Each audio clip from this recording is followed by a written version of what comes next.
Hello, my name is Rick. Welcome to my channel. Today I'm going to teach you how to play two must-know Jimmy Page licks. There's probably about 1,000 must-know Jimmy Page licks, but gotta start somewhere. The first one is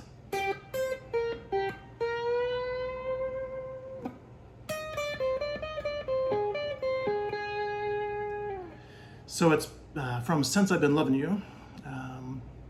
Amazing lick because the second lick I'll teach you today is bluesy, more bluesy. And this one definitely has bluesy elements. The song is even kind of based on a minor blues form, but it has this other thing going on. And so I thought the kind of contrast and the two sides, I should say two of the sides of multiple sides of Jimmy Page are worth looking at. So it's in C minor. C minor pentatonic at first, and then he goes into C natural minor. So the first part here is going to be the 8th fret on the B string, 8th fret on the high E, then you go to the 11th fret on the B, and then go back to the 8th fret on the B. So the first four notes.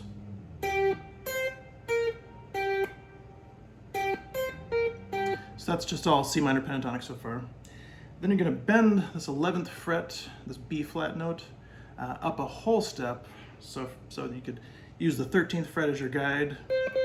Especially when you're first learning how to bend, I think that's a great thing to do, to just kind of get that in your ear. And when you bend now, try the best you can to get up to that pitch. This one's interesting because I think one of the harder things to do in guitar can be to bend to pitch and then do vibrato. So to be going like, and then try to get it. It's actually fading out right now. Let's see if I turn up a little louder here. So that's, I think, one of the harder things to do, so you can work on that too. But at first, yeah, just get the right pitch. So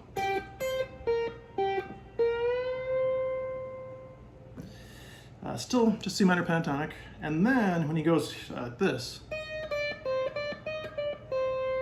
so that's going into natural minor. You're adding in this D note here. So the lick would be 11th fret, descending 11, 10, 8 on the high string, high E string. And then he goes back up again, so he's going. So really, you can think of it as you're going down 3 notes, back up. And then, let's see. Looked at my cheat there for a second. Sometimes when I'm getting super specific, like, it's funny when you play, you don't really think about things like, but when you're getting like the point where like 8th fret on this string and stuff, and all of a sudden my brain is like in a kind of a different mode, so to speak. So anyway, cheating right now, looking at my page. Yeah, pretty easy when you isolate it. That's what's cool about licks. If you just slow them down and enough, they're not that hard, and then you just speed them up later or whatever.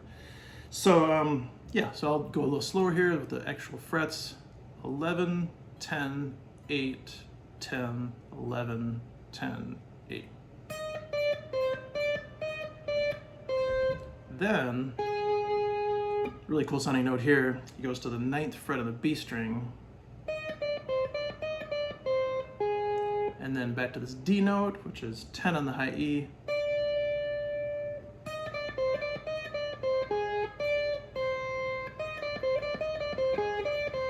cheating again, look at my sheet there. I forgot if there's 2 notes here. Again, it's just weird when you play.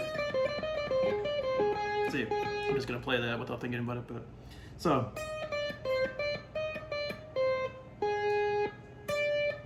right there, you're going 10, 8 on the high E, and then the double 9, 9 on the B string there. So really slow that whole part there.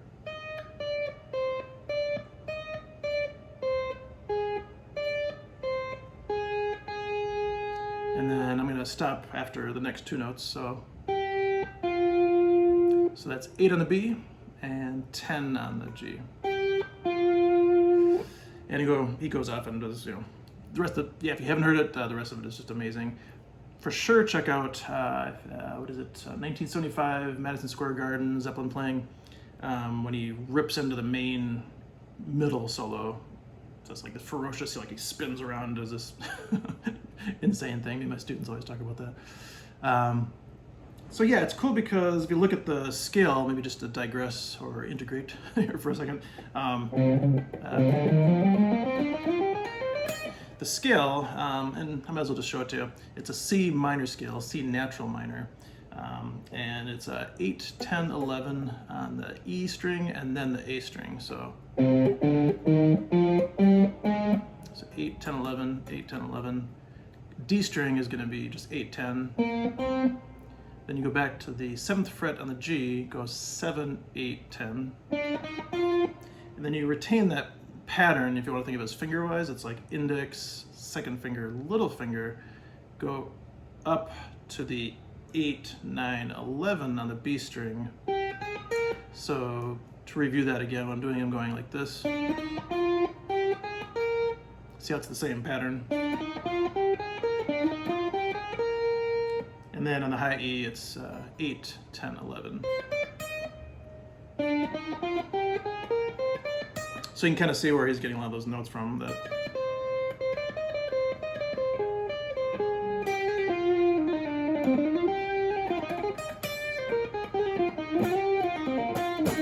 So I'll get into it more in future videos, but that's one of the main tenets, I guess, of rock guitar players typically, is to have a certain percentage of blues, blues licks and pentatonic licks. But also you'll hear them go into these, that other stuff, which is often minor or natural minor. So yeah, that's the lick. Super cool lick. Hope you enjoy it. The next one I thought I'd head more down the bluesy road. Let's see. So it's from Moby Dick. Awesome drum song, I was gonna say. Awesome song, but with some Bonham drums on it. So this one's kind of interesting. I'm gonna break it down and then tell you just a couple ideas that I think you could play it a couple different ways if you wanted to. So it's in D minor pentatonic. Starting out here, 12th fret of the G string. Get your kind of classic, Chuck Berry lick there. So you're bending the 12 up to 14. Again, you can try to practice your, try to get your pitch accurate there. So 12 up to 14, and then you're gonna bar here, 10th fret.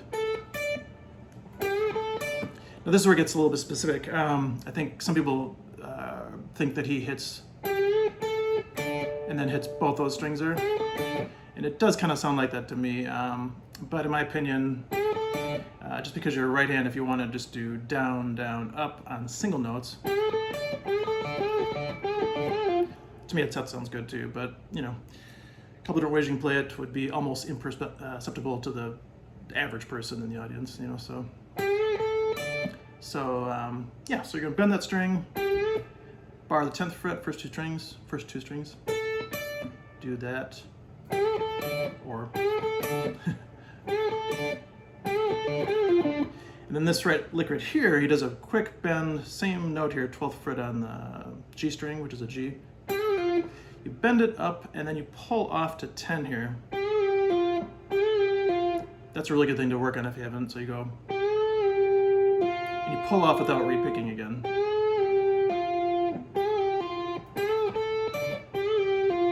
And then he grabs this 12th fret of the D. And then this is where I think is really kind of unique. He goes 12, 10 on the G here. So, right there. And then the last little piece. Yeah, there's a couple ways you can play that part. But that part, 12, 12, 10, 12. And then two notes here, you want to bar the 12th fret, G and B. And then it sounds to me on the recording, the original recording is just one note at the end, 10th fret on the B. It kind of slides down. But you could do like a double stop on both strings. That'd be kind of cool. Especially if you were to stay there and do vibrato. You could change that to single notes at the end, like. That's where, to me, I think the fun is like taking licks and kind of, doing your own little spin on things. I get the idea. Yeah, sometimes it's great to learn exactly note for note or as close as you can to the original artist, just to learn from them, see what they were thinking in their head. I'll talk about this more in another video because it's kind of a fascinating thing. I think there's a long lineage of guitar players learning things from recordings. Let's say Clapton learning Robert Johnson licks, and Page learning, his whatever licks he learned, or Van Halen learning, let's say, Clapton licks. And the short story of it is that I think, as amazing as all those guys were, they might have learned something a little bit wrong, or they might have not known when they were 12 years old on the turntable trying to slow down the record or whatever. But the cool thing is, organically over all the years, I think they developed their own style. I think that's a kind of a cool thing. Whereas now, sometimes I'm a little bit concerned if if somebody puts out a 100% accurate transcription of a song or a solo, let's say a solo, and then 2,000 people around the world learn that note for note exactly the same, then it's like that little organicness of the long lineage of guitar players changing things slightly now has been kind of disrupted. It's now, oddly enough, people are playing things too perfectly. So that's kind of interesting concept to think about. So anyway, two cool licks. One's a little more bluesy, pentatonic, D minor, and the other one's the. So as a last little note here, I think one thing that's amazing about Jimmy Page to me is many things, of course, but he just covered such a wide range of things. And you think about it, it's like early blues kind of stuff to Kashmir, open tuning, slide guitar, acoustic guitar, 12-string, double neck, amazing riffs, some of the coolest riffs ever. I've often talked to friends and students about how if you could only pick one, let's say classic rock guitar player to learn from, nothing else, just had one book in front of you, you couldn't go too wrong with, I think with Jimmy Page, you would cover quite a bit of a range, there. So hope you enjoy the licks, and if you haven't subscribed to my channel, that would be fantastic. Thanks so much.